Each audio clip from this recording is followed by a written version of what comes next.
Ok, Cris. Tudo certo? Vocês estão vendo a slide? Yes. Então, muito bom dia. Hoje estamos aqui numa sessão especial, a primeira sessão do SIG Farmaco 2023. Bem-vindos todos e todas. E este é, então, o grupo especial de interesse em farmacologia e terapêutica e que faz parte da Rede Universitária de Telemedicina, uma iniciativa que já completa 17 anos do Ministério da Ciência e Tecnologia, apoiada pela FINEP e pela Associação Brasileira de Hospitais Universitários e coordenada pela Rede Nacional de Ensino e Pesquisa, a RNP.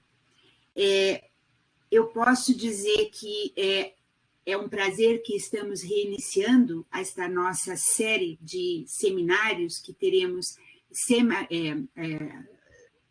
mensalmente no ano de 2023, do nosso SIG Farmaco, que dentro da rede RUT tem sido uma iniciativa dessa estrutura de vídeos e webconferências para reduzir as distâncias geográficas e estimular a interação e a colaboração em ações de ensino e pesquisa na temática específica de farmacologia e terapêutica no Brasil.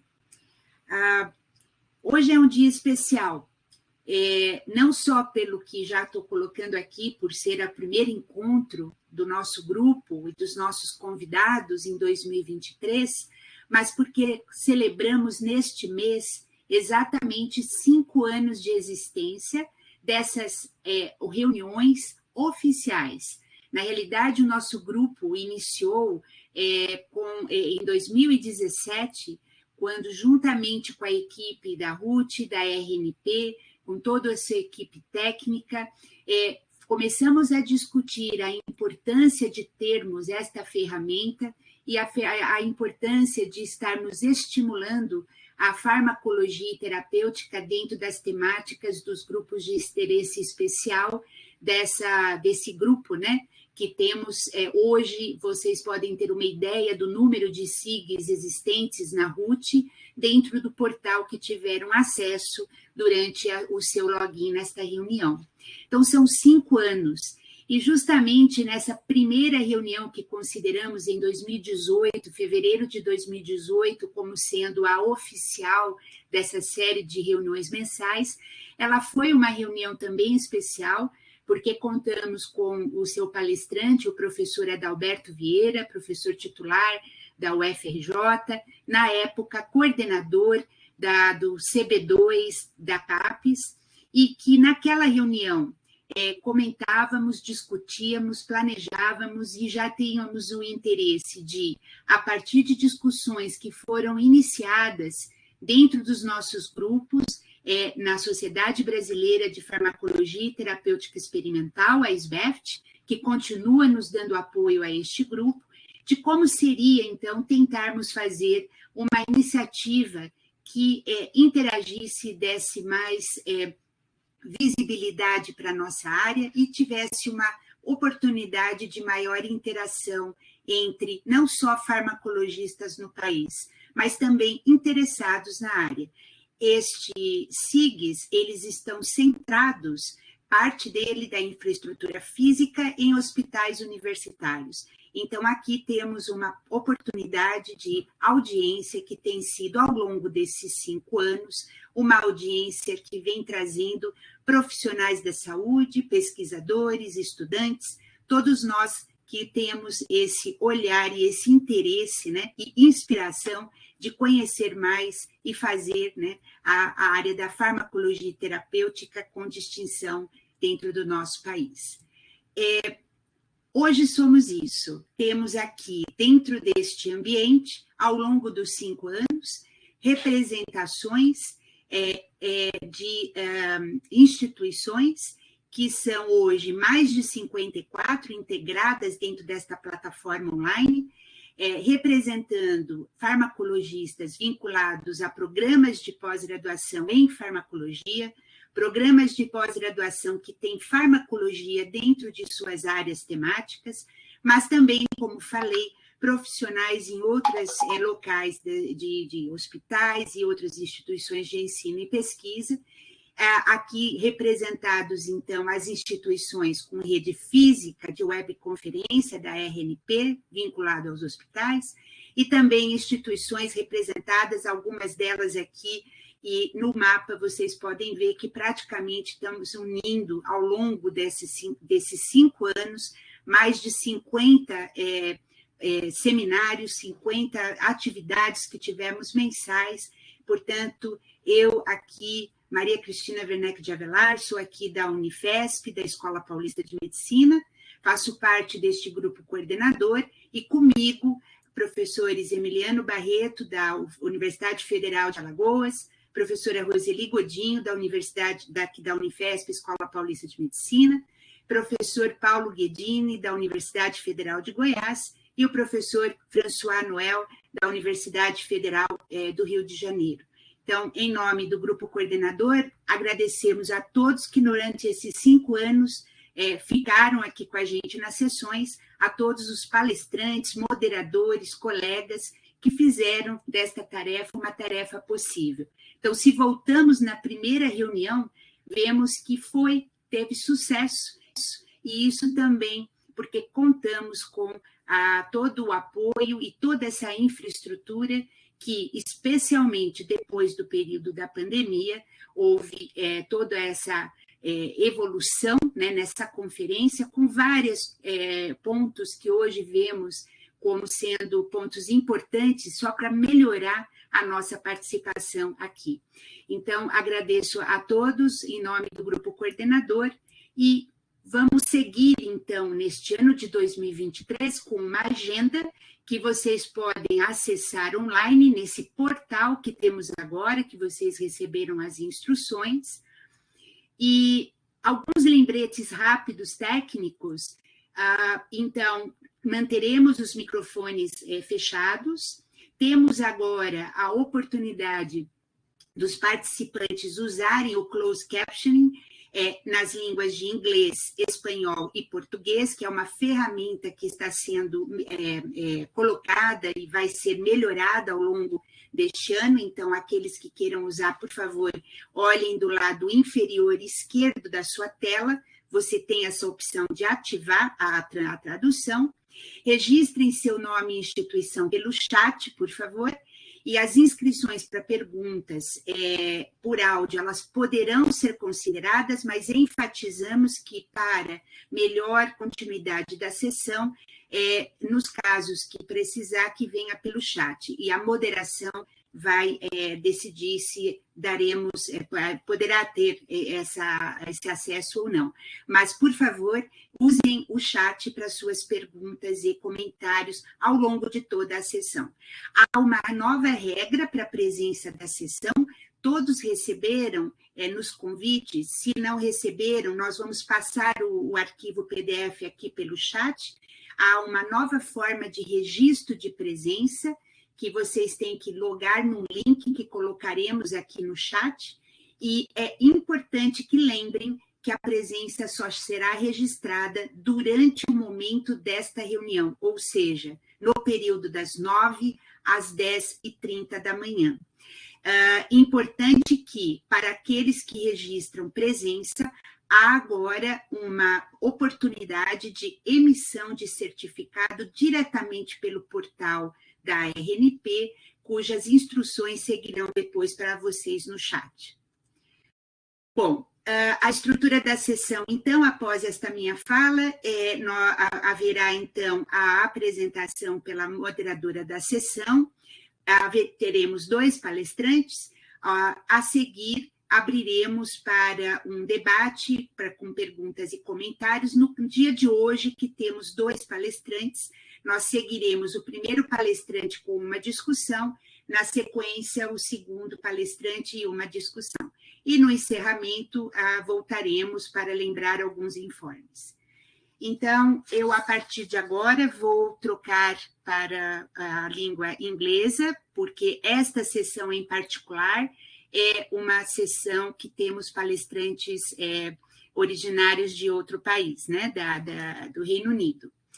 So it is my pleasure to conclude this introduction. First, thanking our two speakers, Lee Page and Marcus Hughes. I just would like to tell you that this, in my brief introduction in Portuguese, I was highlighting that this is a special session for us, not only because it is the first one in 2023, but also because we are celebrating this month our 50th anniversary of these webinars. So it is very good and important for us that there is another celebration, because for the audience, our two speakers are actually here representing the British Pharmacological Society.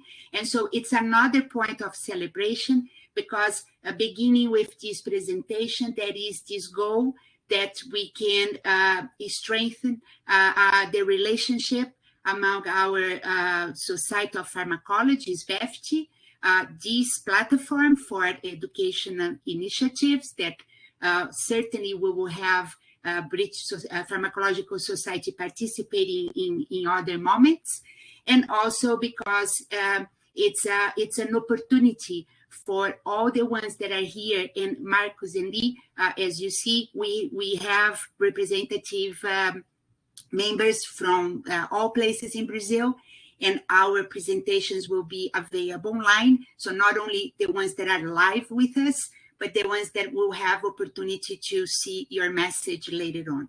So on behalf of the SIG Pharmaco, on behalf of the coordinators, I thank you for being here. And I also would like to thank Soraia Costa. She is professor at USP in São Paulo, and she will be the moderator of the session. Thank you, Soraia. So from now on, the floor is yours. Thank you, Christina. Good morning, everyone. And I would like to emphasize and thank you, Lee and Marcus, again for accepting the invitation and to be here with us again. Lee has been last year in our SBEFT meeting talking about some tools, and today he's also is very kind and talking about. And as Christina said, is a good job because we can strengthen this relationship, and that is our goal, isn't it? Me as a representative of international BPS member, I think this is one of my job, and I hope I'm doing properly. So I would like to introduce very briefly both of them, and I'll swap to Portuguese if you don't mind, Lee, because I think you'll be quick as we have time here. So I'll talk about Lee Page first.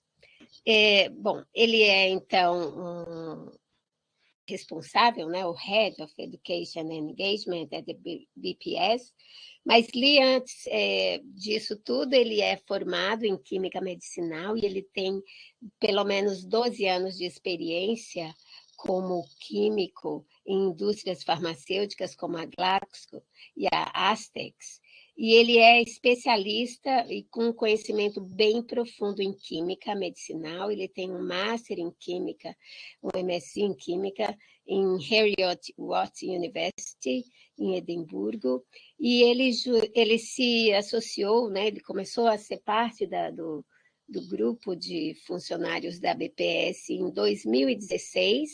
Antes ele trabalhava também como químico para Royal Society, como educador na área executiva, e ele desenvolveu e coordenou vários programas de educação online, principalmente para estudantes A-Level, e ele também fez parte de um time de sucesso que vem trabalhando já com vários professores de farmacologia na BPS, desenvolvendo uma série de games, de jogos e outras alternativas de ensinos ativos, juntamente com os docentes de diversas universidades aqui da Inglaterra. Por acaso eu estou aqui, né, fazendo um sabático aí de um ano.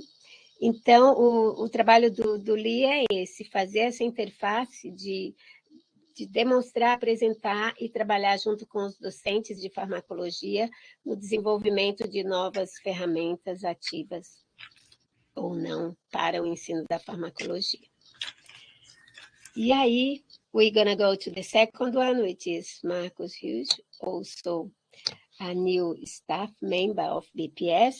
He joined BPS more recently.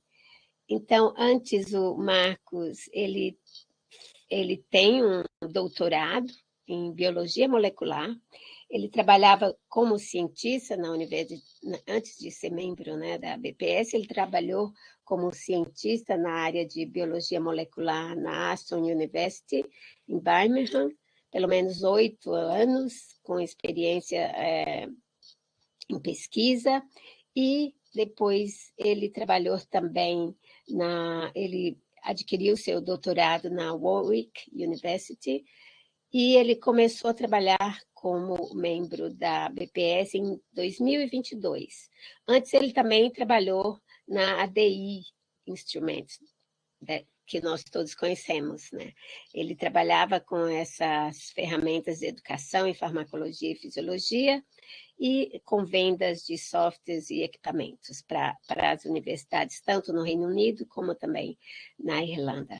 Então, o Marcos é uma parte nova dos novos staffs da BPS, trabalhando aí também para desenvolver ferramentas que sejam educativas e também com o sistema público de saúde aqui da Inglaterra, que é o NHS.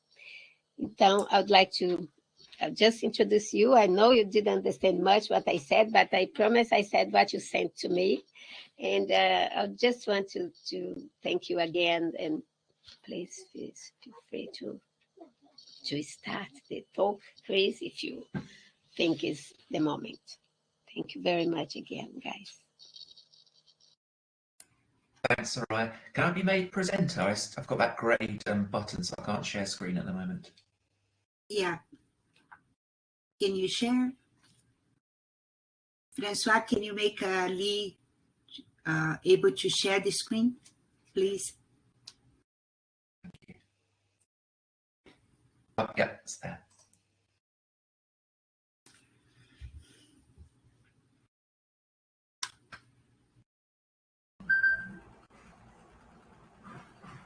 It's okay for Lee. Wait a minute. Can everybody see? Can you hear me? Yes. Actually, yes. You can hear me, and you can see my slides. Yeah. No, it's perfect. Perfect. That's the first slide. Okay, great. So by sharing screen this way, I think I have the same problem that Maria had, that I'm completely blind to the audience. So we'll have to just shout out if you can't see the slides, or if there's a technical problem that I need to stop. But before I start my short presentation, I just wanted to say thanks very much for Soraia and Maria for the very kind introductions and offer to speak today. Really, it's a pleasure to be here and to share some of the work that we're doing at the British Pharmacological Society with you all. The invitation to speak was specifically to share some of our academic resources and e-learning work that we've been building at the British Pharmacological Society that are widely available for teaching pharmacology to medical students and junior doctors, in fact. And Marcus will mainly talk about that. And so my role here is to kind of set the scene for Marcus, describe the role of the British Pharmacological Society, how we work with our members and our educator communities to build some of the work that Marcus is going to show for you, and kind of describe that. But I know that you're keen to see the resources, so I'll keep this bit fairly brief for you all. Okay, so what I'll hear about today in my slide set is I'll run through the role of the British Pharmacological Society, specifically the role of a clinical pharmacologist in the UK, because that may be different to Brazil. Work that we do with our members and staff to build curricula, to build content, to build training, to build meetings. And then ultimately Marcus will run through the BPS assessment platform and share some of the content that will be available to you guys in Brazil, so that you can access for free. And there's also some paid for content as well that Marcus will show. Okay, so the British Pharmacological Society is a member-based charity, Our vision is to support science, medicine and healthcare, and I'm sure that's very similar to the Brazilian Society group that you're all part of. We promote and advance the discipline of pharmacology, and we do that principally through promoting membership research of the community and research of pharmacology through our publishing in our journals. And then we bring those communities together with a variety of different meeting types, external facing meeting types, congresses, scientific meetings, webinars. We do a similar thing to this in the UK and for our members, but we also provide training, and we do a lot of stuff through committees and organisations. So we have internal working groups with our members to deliver on our projects. We are an inclusive, nurturing global community. We have over 4,000 members now from all around the world, and Soraia is a British Pharmacological Society member. She's part of our international advisory group and helps with her role in giving the society a sort of more global reach. And if anyone on the call was interested in finding out more about the British Pharmacological Society, please do follow through on the BPS website, and there's a very clear link to find out more about becoming a member and getting more involved. One small shameless plug, I promise this is the last shameless plug that I'll give, and I'll get back to the aim of the presentation. But one of the things I was just describing that's a real strength of the society is that we promote science to our members, and we network with our members, and we allow our members, old and young, to be able to communicate and come together. So obviously it is our pleasure. The Society is hosting the IUPHA's World Congress of Pharmacology for basic and clinical pharmacology this July, and it would be lovely if some people from Brazil was to come over to Glasgow and join us for that meeting and become part of the networking that we will offer at that session. Okay. So how do we work, what do we do, and how do we get to the point where we've got so many resources that we can share for medical students, clinical pharmacologists, and for junior doctors? Well, as part of our wide membership of basic and clinical pharmacology members, we have a demographic of members who are clinical pharmacologists by training. They encompass all aspects of drugs in humans. So this isn't discovering medicines on a cellular level. This is now prescribing medicines to humans and using those. These medical specialty clinical pharmacologists have a very diverse role. They look after the safe, effective and economic use of medicines in patients. They have a career that can span the health service. In the UK, that's the NHS. They can work in drug discovery companies to help them deliver clinical trials in patients because they're able to give medicines to patients, so they're licensed to do that. They can be involved in the regulations of medicines. We have different bodies in the UK called the MHRA. The NICE would be an equivalent one, or the FDA would be the American equivalent. We have clinical pharmacologists working in those types of regulatory institutions, as well as working in research, basic research with universities, with drug discovery companies, or within the NHS, or actually become educators. And many of our members do have a dual role of teaching in medical school as well as having healthcare service ward rounds with patients. And the role of working with these members is we have committees, internal groups, working groups, and we decide on priorities. We work with their members, staff and members to deliver on projects, and we have clear outputs in order to deliver on those. And just a couple of the images there.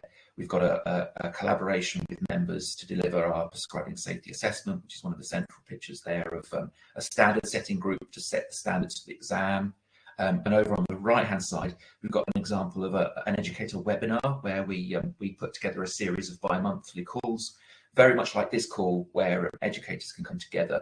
And Soraia has joined some of those previously from being aware through being a BPS member, and they will be externally facing, so free. Anyone can join, and they can just listen to the debate around teaching in a medical school or in a basic scientist discovery school. It's not always medical based, those webinars, but useful nonetheless. Okay, so this now starts to set the frame of how the e-learning resources and Marcus's content comes from. One of the working groups, our clinical committee that our clinical members are part of, have established a curriculum for clinical pharmacology.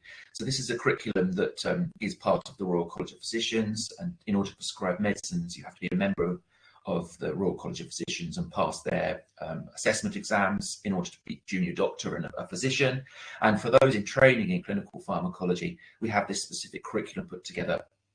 And many of our members contributed to this curriculum, and all of the training and content that we do to support clinical pharmacologists in training, registrars in training, junior doctors coming through, is aligned to this curriculum.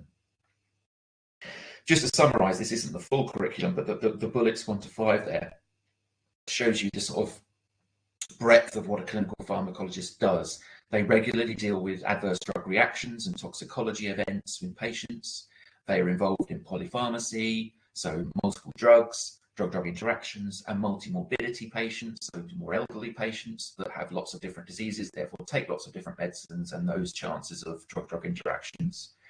They're experts at the PK/PD, the pharmacokinetics and pharmacodynamics of a drug, about how that works in the body. They are increasingly now experts in pharmacogenomics.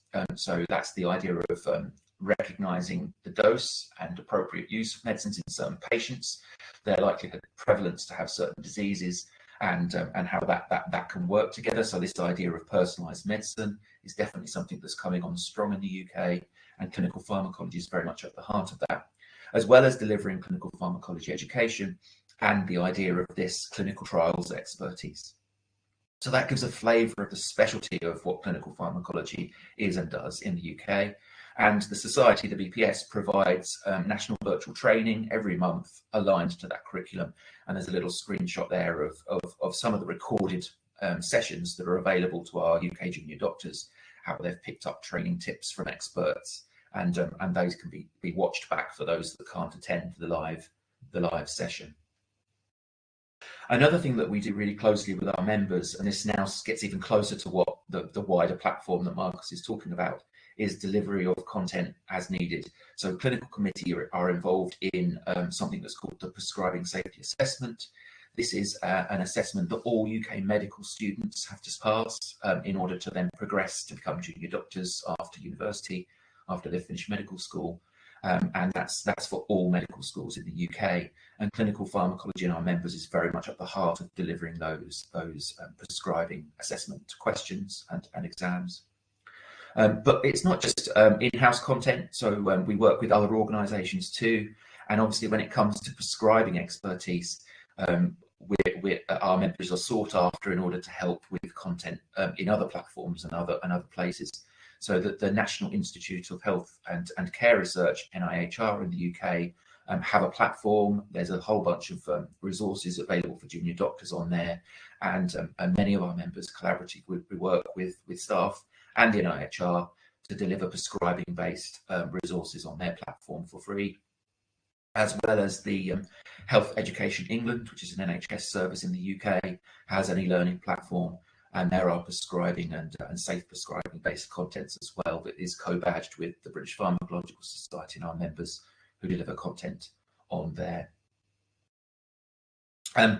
As a result of doing so much rich content for others and through national assessments for medical schools, the Society is in a position where we've been able to host and build a platform that delivers resources in-house and offer that more internationally, to have a less UK focused and a more broader focus around prescribing and healthcare. And I'm really going to stop talking now, because now I'm possibly going to start to talk about some of the things that Marcus will introduce as he talks about the platform and demos the site. So that was everything I wanted to talk about in terms of the society, how our members and how we work with our members. And I'll just pause if there's any questions before we'll allow Marcus to move on to his presentation.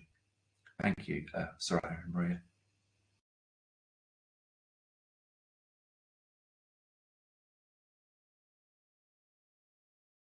Soraia? Thank you. Thank you, Lee. Is there any question that you'd like to ask to Lee about the BPS or the free resources he's introduced to us? So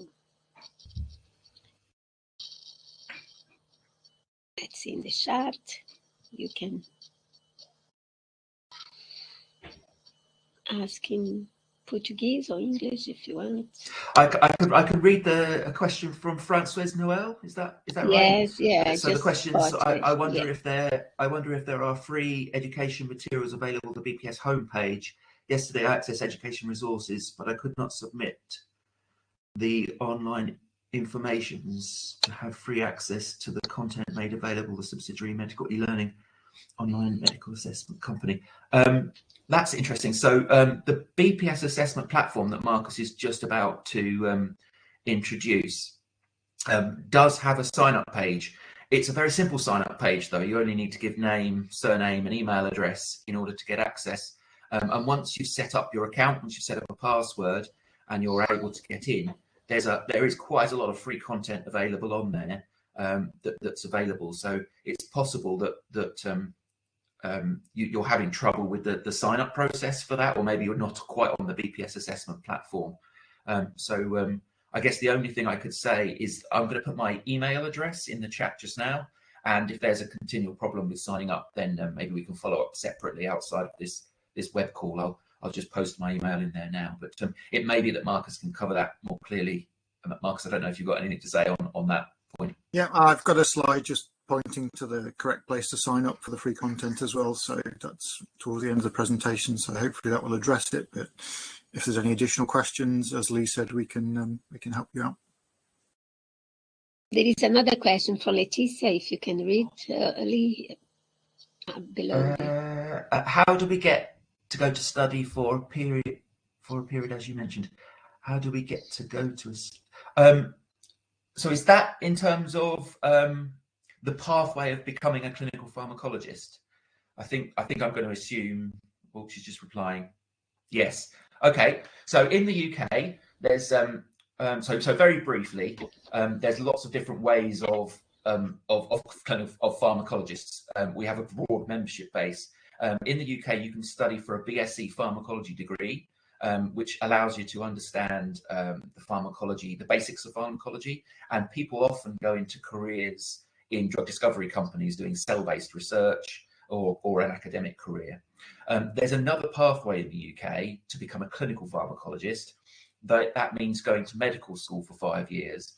And then after you finish medical school, you can choose, if you pass medical school, you can choose to become a physician or a surgeon or different medical specialties. And if you choose to become a physician, you basically become a junior doctor. You do foundation school, and then after 2 years of foundation school, you've had experience of working in a health service. You apply to become a physician with the Royal College of Physicians, and there are 32 specialties in the UK, and they're typically the wards that you would expect to visit in a hospital. So there's a cardiovascular ward, there's an oncology ward for cancer, there's a respiratory ward. You could do emergency medicine, so you can be involved in accident and emergency. So you can become a physician of lots of different fields, and clinical pharmacology is one of those. And for those that follow the training pathway that I was describing through the curriculum, and the BPS supports with the training for that, and then ultimately become physicians, they will do ward rounds in hospitals, visiting patients that have the multi-morbidities and the polypharmacy issues.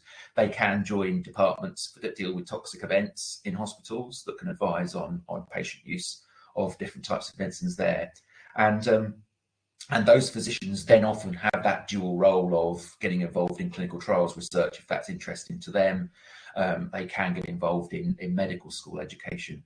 And so in order to answer your question, to get involved in that, typically you would need to have transitioned from whatever career you're in to have joined and got a medical school pass so that you can take that medical pathway, because it's ultimately about prescribing medicines to patients, which without the medical background you can't do in the UK. You won't be able to get the license.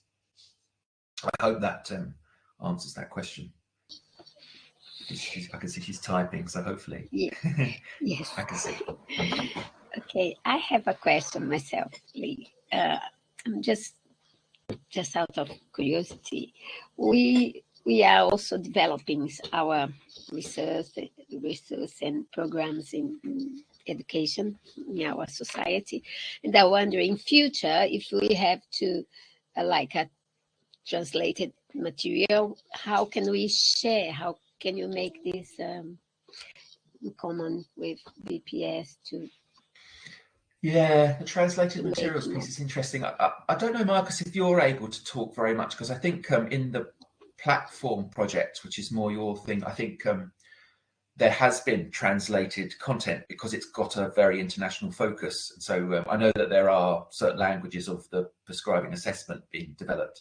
Maybe that one's more for you, Marcus. I don't know if you're happy to comment. Yeah, I mean, there has been a few projects where we've translated content. Normally, you know, we'd need to, we're a relatively small team, not huge resources, so we'd normally be partnering with an institution to work through that translation process to get that material into another language, which obviously broadens the, you know, effectively the customer base for us that we can go out to as well. So I'm sure that's something that would be interested in pursuing if there was a particular institution that was interested in partnering with us to look at translation of content. Then I'm sure that's something we could discuss. Great, thank you. Is there any more questions that we can make for Lee? Take the chance. If I can comment on the last question. So I think it's great that we have the opportunity to pair with you, because we have, as Soraia said, in the Society of Pharmacology, Brazilian Society of Pharmacology, we have an educational initiative group, a working group that we are exactly interested in giving more visibility to what other societies are doing. So we have our members and also the public that is going to our website can have access not only to our content, but also from other societies. And you remember that we have discussed that. So we are now discussing with the board of the society ways that we can use our webpage basically at the beginning to share, you know, the links that you have. So our members, and now with the question that Professor Francois asked you, you know, about how to access the content. And so if there are ways that we can give more visibility, how our members and non-members can go to your website and make sure that they get to the right pages or the contents will be nice. So we can work on that in the next few months.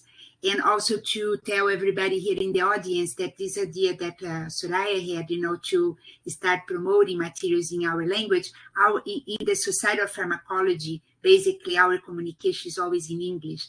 But in this community here, in these webinars, we have a more heterogeneous audience. So that's why we try to share not only English, but also contents in Portuguese. So the reach is greater.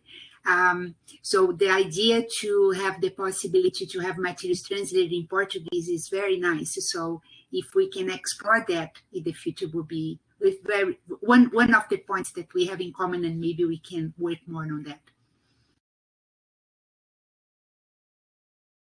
Great. Sounds yeah. great. Yeah, a collaboration to follow up on sometime. Sounds good. Yeah. Right. Is there any more question here? If not, shall we move on to Marcus, Christine? Yeah, please, if I could have the sharing permissions, please. Yeah.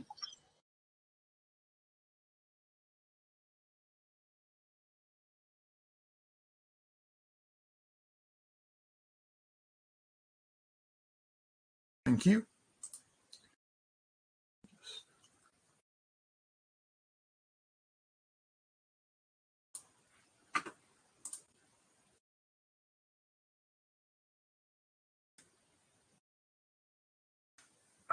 Okay, everyone can see that? Yeah, it's clear. We can hear you and I can see it. Yes, I can see you. Yes. Perfect. As with the other presenters, I'm not able to see you at the same time as I'm presenting. So if there's any issues as we go through, then please do shout out and let me know. First of all, I'd like to thank Soraia and Maria for the invitation to speak today. as was mentioned before, my name is Marcus Hughes. I'm Sales Support Officer with BPS Assessment. I wanted to give a bit of an overview about the content and the platform that BPS Assessment offer today, and hopefully complement what Lee talked about previously, and there'll be time for some questions at the end. Marcus, just one second. Can you please turn off your closed caption? Okay. I'm sorry. Thank you. Yes, we can see yours there. Thank you. I don't have it turned on. Do you mean within the platform or on the? No. Yes, in the platform. 1 second. There we go. Is that better? Yes. Chris, it's okay for me. I can't see anything. Yeah, now it's okay. It is okay. Apologies about that. Hopefully that's okay now. Yes, it is. Thank you.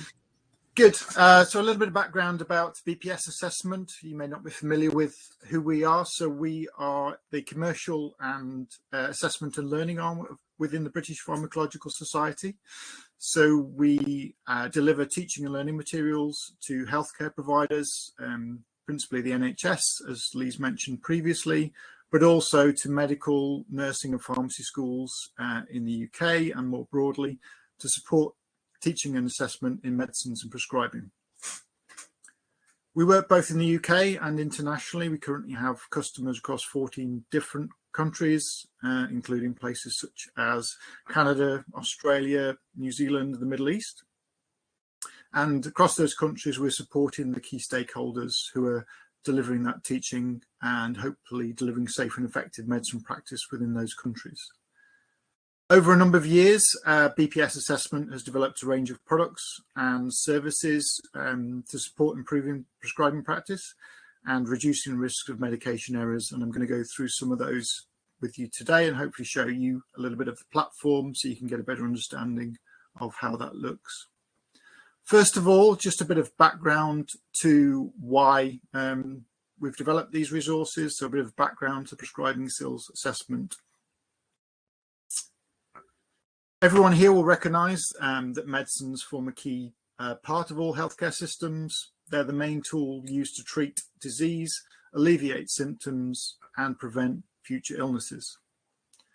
Although the majority of prescriptions that are given out are safe and appropriate, in the UK, errors are found in around 10% of all hospital-based prescriptions and in around 5% of primary care or GP prescriptions. Adverse drug reactions are also responsible for around 6% of hospital admissions in the UK. This is obviously a significant drain on resources for the NHS and something that we look to improve. Several studies have been undertaken to look at this in more detail. So this was a study taken back in 2009 called the EQUIP study, where they looked at hospital prescriptions in the northwest of England, which is this region shown in orange over here. And they looked at 124,000 medication orders, and within that, they found 11,000 errors. Breaking that down, we can see that early year doctors, year 1 and year 2 doctors, those who've just started medical practice from graduating, are responsible for the bulk of those medication orders. And in the year 1 doctors, they did 50,000 medication orders, 4,000 errors, around 8.4%. If we compare that with the consultants, much fewer medications, only around 3,000 medication orders, but we still see errors, around 188 errors seen in that group of consultants.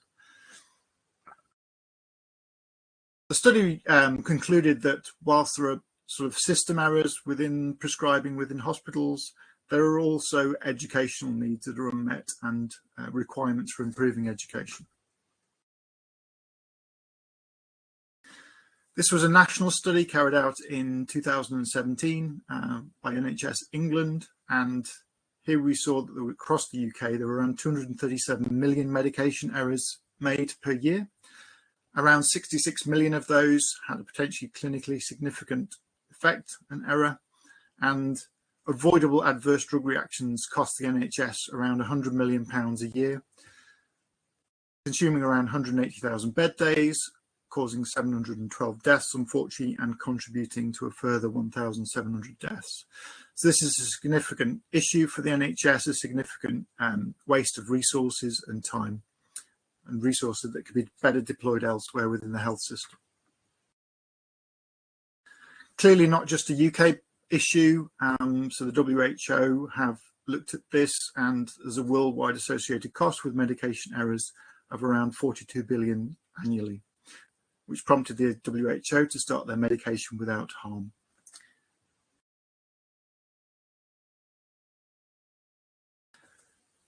A little bit more information. So this is a recent publication from 2019 in the Lancet, which you'll be familiar with, again looking at medication safety, suggesting that there are still issues with the systems that are used within hospital pharmacy, but there's still a requirement to upskill the graduating doctors and non-medical prescribers, particularly, as Lee mentioned, with the increase in polypharmacy becoming more complex.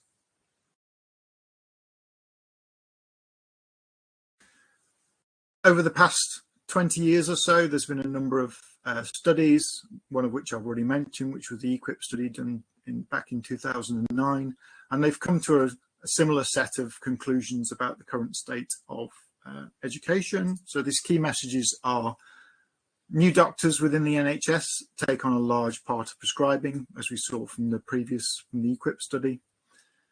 These doctors, when they're asked, they often feel underprepared for prescribing within the NHS. They felt they had a lack of practice during training. It was part of the job that they feared the most when they first started as doctors, and those that were training these medics agreed that prescribing was a skill that required further emphasis during the training phase. So what approaches have been taken to improve training for prescribers? Back in 2008, there was a safe prescribing working group set up in 2008, which British Pharmacological Society was involved with, and there were 5 outcomes that came out from that working group. One of these, which is highlighted here, was a reliable assessment, which is the prescribing skills assessment that Lee mentioned earlier. Prescribing safety assessment that Lee mentioned earlier.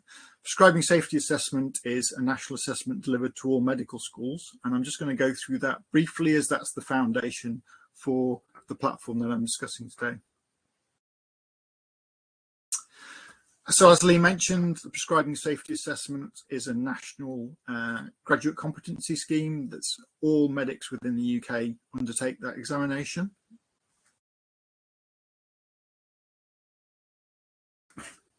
It's delivered to all UK medical schools, so all UK final year medical students, of which there are around 7,500, take that exam in their final year of medical school before they qualify and then prescribing UK hospitals.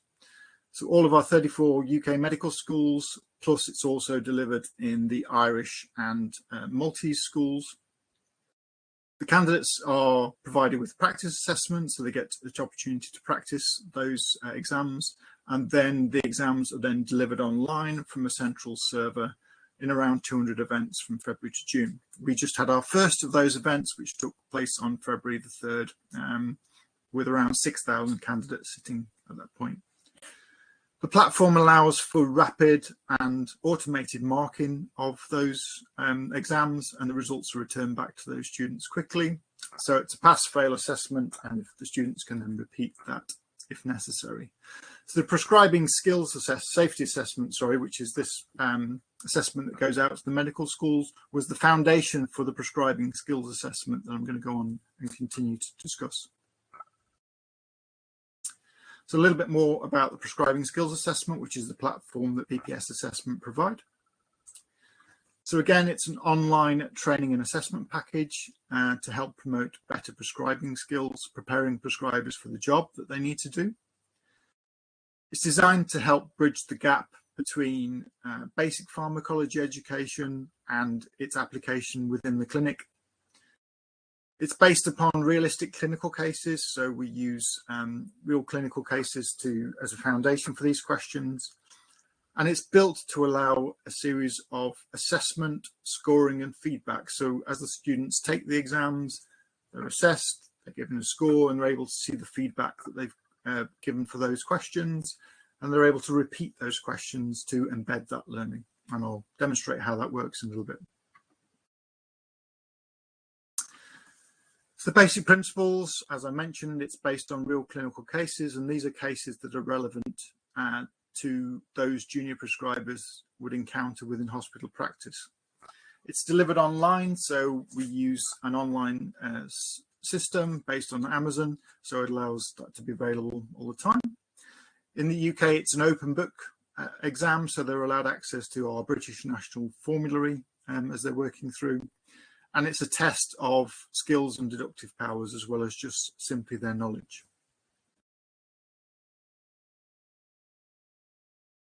Prescribing skills assessment tests 8 key skills. So, and this is the blueprint of the prescribing skills assessment. So those are prescribing, prescription review, planning management, providing information, calculation skills, adverse drug reactions, drug monitoring, and data interpretation.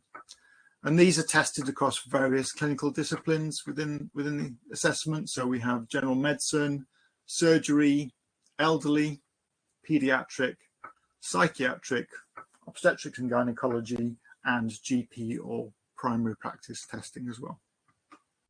So this blueprint has been around for a long time. It's been very effective and it stood the test of time, so there hasn't been any need to change away from this. So I just want to go on and show you the prescribing skills assessment platform itself, and I'll show you how that works and take you through some of the content within there. So this shows here one of the prescribing questions that we would have within the platform, and as you can see down the left hand side we have a case presentation for a patient here. We've got a question that we're asking in terms of what prescription, and then we've got the section where we can answer some questions on the right hand side here. I'm just going to step you through each of these points within the platform. So we have some little points within the platform to help the students. So here we've got a list of abbreviations that the students might see either within the case presentation over here, just to assist them to answer the question. As I mentioned, it's an open book exam. So here we have some links out to, in our case, the British National Formulary. So the students can access that information whilst they're working through the exam. These links can be customized. So if you wanted to provide access to a particular web-based resource, those could be customized for the region that you're working in. So in Australia, we link it out to the Australian Medical Handbook, for example. We've got a built-in little calculator function in here, which allows the students to answer the calculation skills questions. This prevents them having to bring a calculator along to the exam, or if they've forgotten one. And then finally, we have the assessment dashboard. So this assessment dashboard is just an overview of the exam as the students are working through. So they can see the questions down here. Questions that they've answered are highlighted with black. Questions that are unanswered are white. If they're unsure about a question as they're working through and they want to come back and review that question, then they can mark it for review by checking this little checkbox up here, and it'll have this little orange triangle in the corner, and they can come back and review that question at a later date. And then we can see the current question we're on at the moment shown in blue, and then they can exit the assessment down here. So I just want to take you through how we would answer one of these questions. So again, back to this prescribing question, we've got the case presentation down here, and we're asked to write a prescription, in this case, for a medicine that will help relieve breathlessness. In this right-hand side, we can start typing in the medication, and behind the platform, we have a database of the drugs that are used within the NHS. So we have around 4,000 drugs, and as we start typing in, it comes up with some suggestions.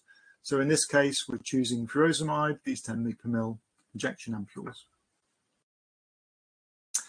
We can see on various of the questions, we also have some additional information that helps the students answer the questions. So in this case, we have an X-ray of the chest of this patient, and you can see we just click on this little icon and this pops up. So often the questions will have some additional clinical data as the students work through. So we've selected the furosemide. The next step is to select the dose. So again, as before, we can start typing in the dose up here, and we get this drop-down menu to help us select the dosage. So in this case, furosemide, we're going to select the 50 milligrams.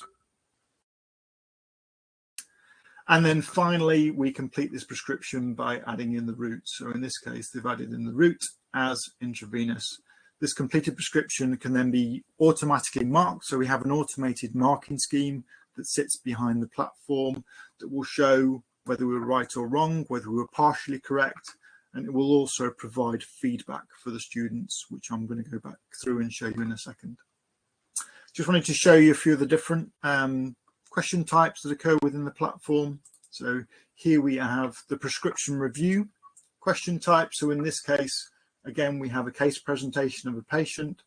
We can see all of the current medications that this patient has been prescribed and the dose and the route and the frequency. This time we've been asked 2 questions. So question A is to look at the 2 prescriptions that are causing daytime drowsiness. And question B is to select 2 prescriptions that are causing hyponatremia. So the student simply selects the 2 answers that they think are correct for question A and correct for question B. And we'll come back to see the feedback for this question in a little while. And again, another type of question here. So this is one of the data interpretation questions. So in this case, they've been given some clinical information with a little pop-up window here. So they've been given this nomogram and they're asked to look at the information based on the case and choose the correct answer up here. As they've worked through these questions, then they will come through to this dashboard. As I mentioned before, we can see now that they have answered all of these questions. They don't have any unanswered. They don't have any that are now marked to go back and review, and they can now finish the test and see their scores and get their feedback. So often we run these tests as formative or practice events, so the students can work through the test. They get immediate feedback as a score. They also get feedback on the answers that they've given, and then they can repeat the test to embed that learning. So I'm just going to go through and show you how that would look from the student perspective. So here we can see the score that the student has got. We can see each of the sections for the 8 different question types that we have and the score that the student has scored for each of those sections, and we can see the overall score. And then the students can go in and see individualized feedback for each of the questions that they've answered within the platform. So first of all, we have that prescribing question that we saw previously, where we need to prescribe this drug. We can see here the candidate's given the score. So in this case, they're given 7 out of 10 marks. They've selected furosemide, dose 20 mg. So we can see that the drug group score is correct. So they've correctly identified the correct medication. However, the medicine, the dose or the route is incorrect. And in this case, they've chosen the incorrect dose. They've chosen 20 milligrams and the correct answer should be 50 milligrams. Candidates are given very detailed feedback, as you can see here, so they can read through this feedback. And as I mentioned before, they can retry these questions as many times as they like, so they can reset this paper and go through it again. And hopefully by continually going through the questions, it embeds the learning and they can understand the mistakes that they've made. Again, this is the prescription review question that we saw before. So here we can see the question, the answers that the student gave. There's 1 correct, 1 incorrect, and we can see the correct answer that they should have selected. Again, for section B, 1 correct, 1 incorrect, and this is the correct answer that they should have chosen. We can see that they got 2 out of 4, so 2 correct out of the 4 possible marks. And again, they're given full feedback on the answer that they've given. And finally, this is one of the calculation questions. So here they've been asked to provide a calculation using the calculation tools that are built into the platform. We can see that they've got an incorrect answer here. Again, 0 marks for the incorrect answer, but they're given the correct answer and it explains how to do the correct calculation that they should have done in the question. So we've got this cycle of the candidates asking the questions, they're given the score, they're given feedback to understand the mistakes that they've made, and they can reset and retry these exams.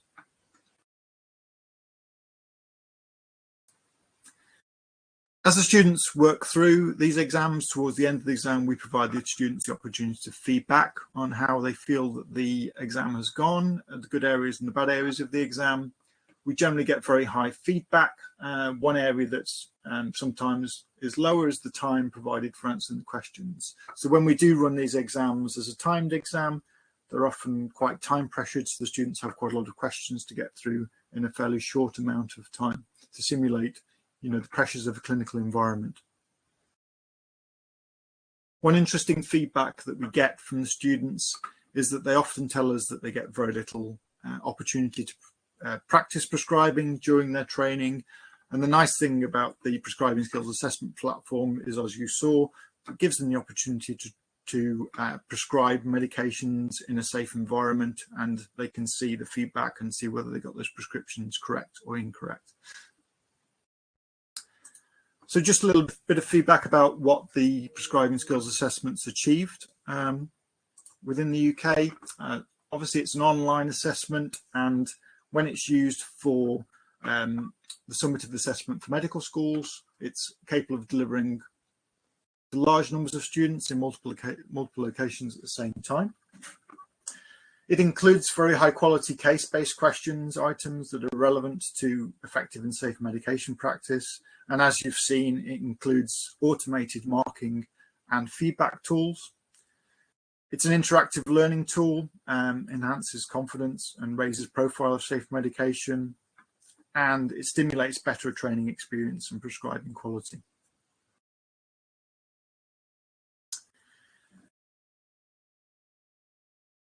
We're currently continuing to develop the platform. So within the UK, for example, there are new non-medical prescribers that we see. So currently pharmacy undergraduates, and so pharmacists within the UK will all be prescribing at graduation. We have previous pharmacists and nurse prescribers who require qualification, and also physician associates. We collaborate, apologies, sorry about that. We're collaborating with Health Education England, as Lee mentioned earlier, and also looking at pharmacy schools within the United Kingdom. And we have an international collaboration with various customers that are using the platform across the world, as I mentioned previously, places like Ireland and the Middle East, New Zealand and Australia. And finally, we have developed a suite of e-learning which links to these programs, which I'm just going to go through and show you a little bit of that information now. So we've developed a suite of complementary content in e-learning clinical pharmacology. So this covers modules in both clinical pharmacology and in prescribing as well. This gives you an overview of some of the content and just an example of some of that content that we have available. This is available through the platform and online for the students, so they can simply access through this through a web browser. So it's available to the students whenever and wherever they are, whenever it's convenient for them to go through and work through this content. The content includes learning objectives, so they can understand what the outcome should be, and as they work through, they have knowledge check questions that they can answer, again with immediate feedback, so they can ensure that they're getting the best outcome from the content. As you can see, so this is an overview of the content that we've created within the platform. So we have a large amount of content covering prescribing skills. We have 27 different learning sessions, which equates to about 10 to 15 hours of learning. And again, similarly for the clinical pharmacology and therapeutics, we have around 26 sessions, again, around 10 to 15 hours of learning. So just a little bit of a summary. So prescribing is clearly a key clinical skill for doctors, but as we've seen at the beginning, there's evidence of poor prescribing in clinical practice at all levels. The prescribing skills assessment is a tool that's used to assess medical schools and also in postgraduate medical education. PSA enables medical students and doctors to demonstrate they've achieved a basic standard of prescribing competence. to ensure that they work safely and effectively in modern healthcare settings. But also as a prescribing skills assessment, it's a very powerful and formative and interactive learning tool that we can use to allow students and trainees to practice prescribing and develop knowledge and skills and supervise the use of medicines. And as we've just seen, there are additional e-learning sessions within the platform to support learners. So what do we offer as BPS assessment? We offer the formative clinical cases, as we've seen, with the self-assessment and feedback, so students can work through those independently by themselves. They can try those questions, they can get the immediate feedback on the scores, they can get the feedback on the answers that they've given, and they can repeat those assessments as required. Those can also be run as a final assessment, a summative assessment, where the students work through it in an exam environment in a timed way, and they get a score at the end. We provide a flexible online assessment system, and you can also, as we've discussed about translating some of the content, so there's the facility to author within the platform, edit the existing materials, and deliver those as assessments. And as I've just shown, we also provide a suite of e-learning content which complements the prescribing skills assessment platform. Hopefully this will address the question that Francois Noel asked previously. So if you do want to access some of our content, as Lee said, we do have some of our content available that's open to access within our platform. So the website to address would be this portal.bpsassessment.com. And once you're signed in there, there's a variety of free content. There is also paid content in there, but there's free content you can access within the platform. Finally, a little bit of feedback. So this is some feedback from the students that have used the platform. We get very good feedback both from the academics that are using the platform to teach the students, but also ultimately the students that are using the platform. They give us good feedback as they work through and use it. And finally, I'd like to thank you for your attention, and I'll pause now and ask for any questions that you may have. Thanks very much.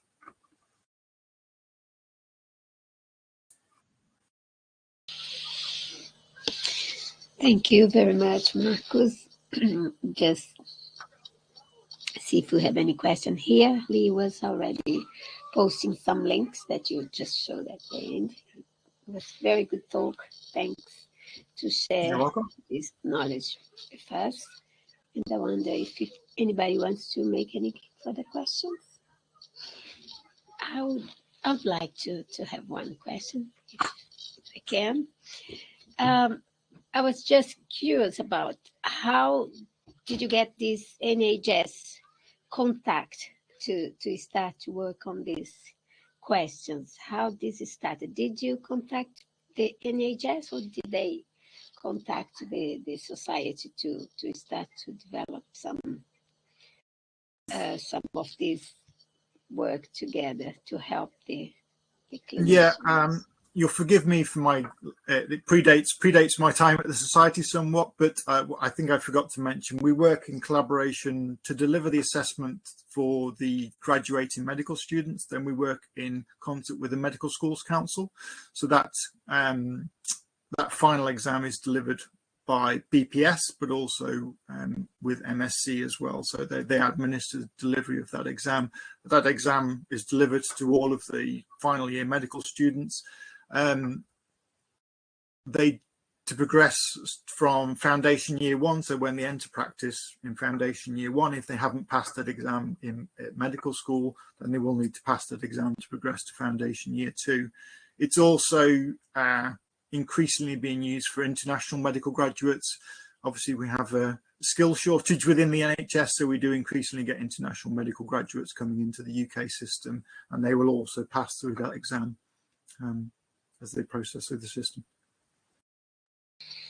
Right, good, good work for the societies and the social work.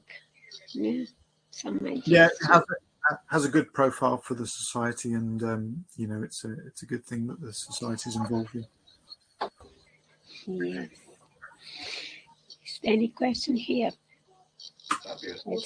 see if there is I don't know if it's helpful, Soraia, just to sort of follow up on your question a little bit. I guess the trick here is having a good bunch of members that have lots of dual roles. So our members are members of our society, but they also work within the NHS. They have other committees and groups within the NHS. They get to hear about this stuff and they bring that information back to us. And our role really is to collaborate with these different groups. So that's the, sort of the crux of how we get so busy is, you know, Marcus is demonstrating a really nice resource output, an assessment for prescribing. But of course, the background to all of that is, yes, someone needs to write the questions, someone needs to build a platform. We need to collaborate with a whole bunch of different organisations to make sure that the NHS will use such a thing, or the medical schools will use such a thing. So the staff role is quite often that sort of collaborative, bringing people together, checking, talking, making sure it all aligns, and that takes a lot of time. So it's a good question, but the trick is just the collaborative nature of how we are, meaning that we get to find out lots of information from different groups and bodies. Yeah, we work with we work with medics and pharmacists in practice to create the questions that you've seen within the platform. So they're not developed by ourselves within BPS. We just, we don't have the expertise to develop those questions, but we have a team of question writers that we work with who are practicing medics and pharmacists within the NHS, so we can ensure that the questions that are being asked within the platform remain relevant to current clinical practice, and they're frequently checked and updated to make sure that they are relevant. And obviously the drug database that sits behind the platform as well, so as new drugs come onto the market, then they do get put into that drug database that sits behind the platform, so we can build the complexity of the platform over time. great. I think there are some questions for you, if you can see. Otherwise, I can read if you want, from Paulo, I think, and Francois. Yeah, students and of medical. Alexander as well. Yes, sorry, I'm just reading that one. Still, students of medical courses have app that associates diagnostic with medication side effects. Deals with BPS are in the same way. I'm not quite sure I fully understand the question, but I think for us, maybe the Marcus, what's the name of the link from the PSA that is the like the Bible of all of the medicines and all of the diseases so that I connect the two? Perhaps referring to the BNF, the British National Formulary that we link out to from the platform. So we are able to link out to the BNF, which gives that kind of information about all of the drugs that are on the market and the side effects. So as the students are working through the exams, they can access the BNF to help them answer those questions. Is there a similar test from PSA to veterinary students with clinical cases of veterinary practice? That's an interesting question. We don't have anything within the veterinary market. I think actually, Marcus, it's because you're new. You might not know. There's a member, Martin Hawes, who has developed with David James exactly that, a veterinary prescribing exam. But it's quite a test case. It's quite a small sample, and was done only in Surrey University, which is one of the leading veterinary schools in the UK. But I think Martin himself is quite keen to expand it around UK veterinary services. So, I mean, the point of the question is the platform is adaptable to host any kinds of topics of questions. And that has been done on a small scale in the UK. I don't know if that's something that would be more widely internationally marketable yet. Thanks, Lee. I wasn't aware of that project. Thanks very much for the help there.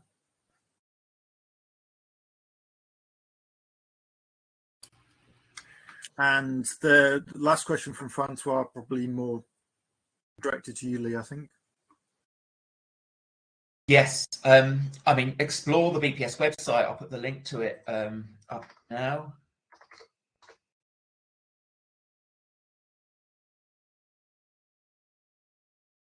There's a whole section of the BPS website about engagement right at the top banner of that homepage. click on the engagement section, and there's a whole bunch of public engagement activities that we do. Some of our members sign up to be what's called ambassadors, which means they get a hotline to our staff team to get leaflets, flyers, if they're going to go and do public engagement events, university open days, etc., so we can get flyers and materials out to them quickly, and separate budgets, small budgets, in order to do some outreach work. One of my staff team are active in public engagement, so there's an engagement grant that we offer only for members, which is why I sort of keep stressing the membership point, who can apply for funding in order to do and run science outreach and engagement activities.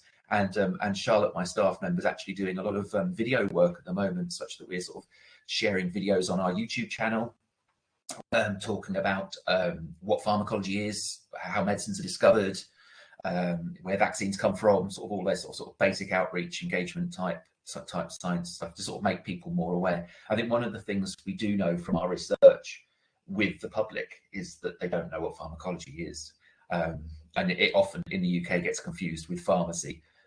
So kind of there's a lot of outreach work going there just to simply explain what pharmacology is. I hope that's helpful.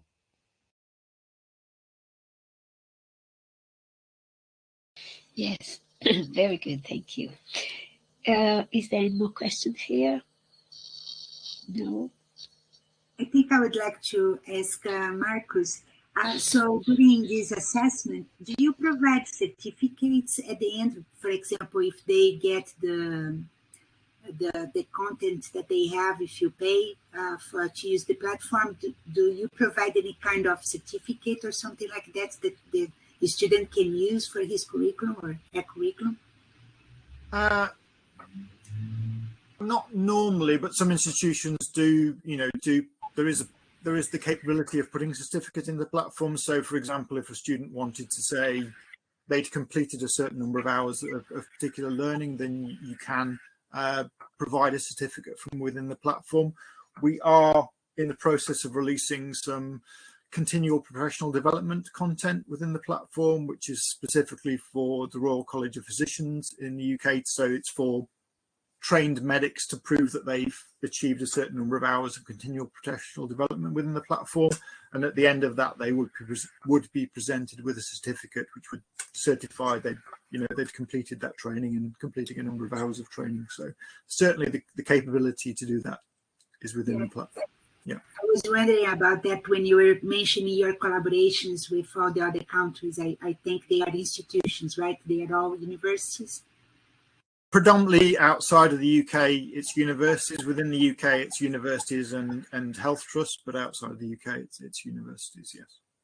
Okay, so just one more question. For example, if an institution here in Brazil, like we have medical students here, we have a department of pharmacology here. If I want, or my group or my colleagues here want to use your platform to have our students, going through this assessment. Yeah. So would you, how could we start this? Would it be possible to have this type of collaboration with Brazil, with a Brazilian institution, I mean? I think, yes, it would be possible to have that kind of collaboration with the institution to work on that, certainly to look at the development of the content within a different language.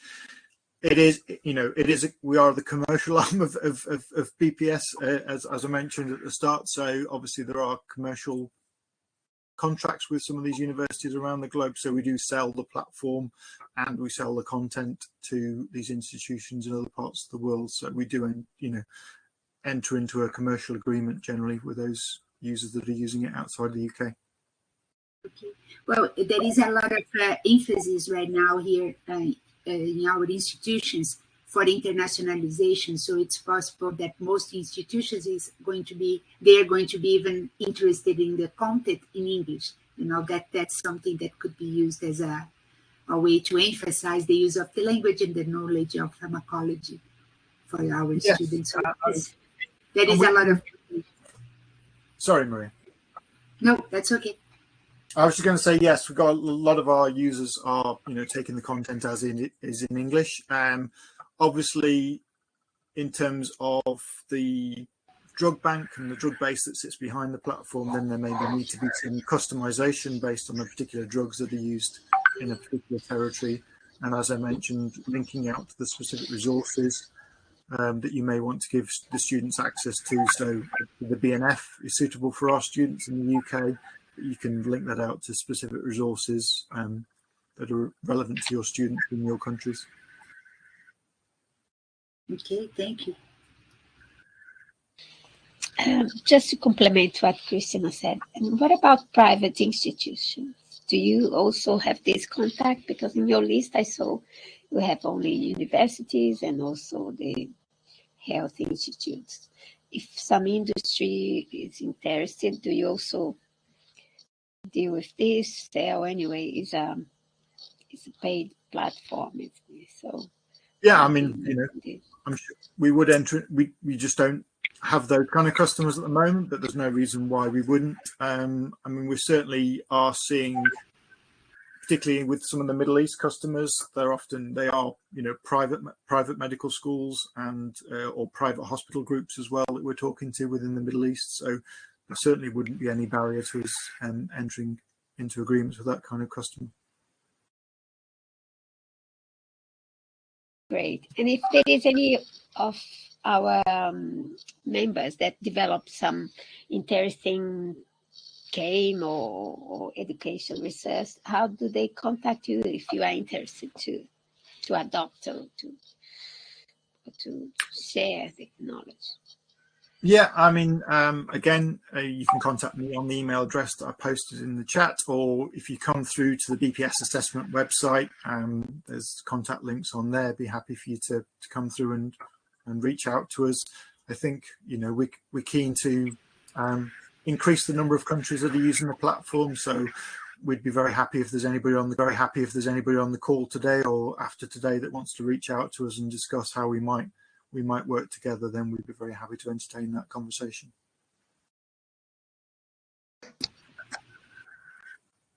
Great. I think we're done. Maybe if nobody else has any more questions, Christine, would you like to complement anything else?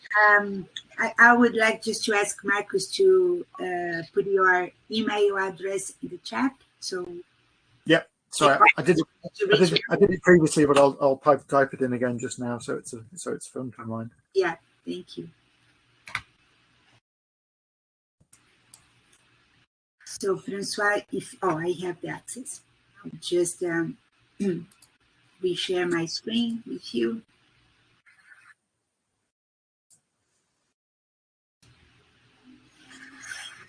So thank you so much. Can you see my slides?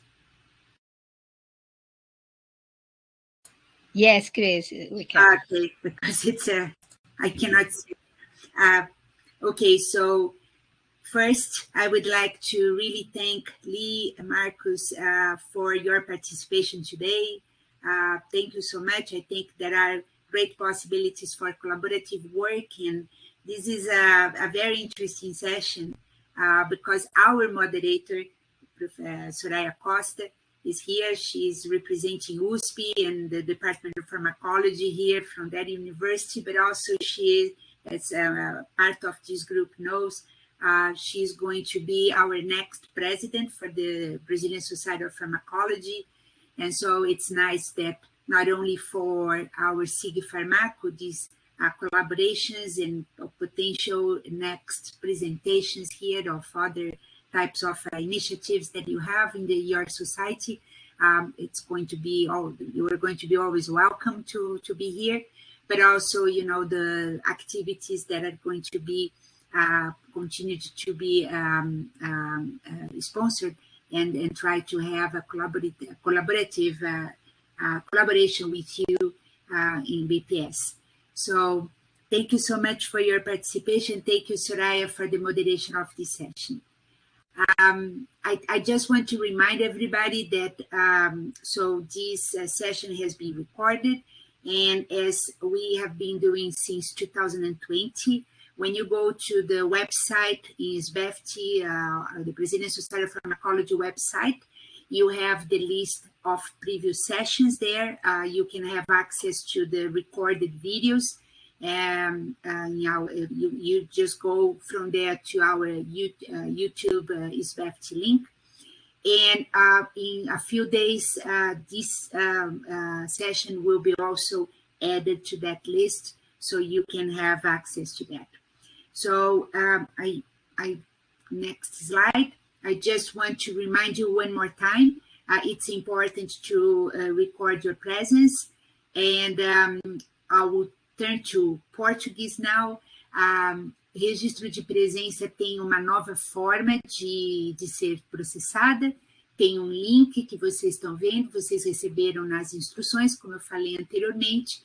E se tiverem alguma dúvida, nos contactem no endereço sigfarmaco@gmail.com, porque como este é nós estamos num novo layout da plataforma RUT, com novas instruções e novas formas de acesso e de registro de presença, é possível que alguns possam ter algum problema. Se tiverem, nos informem.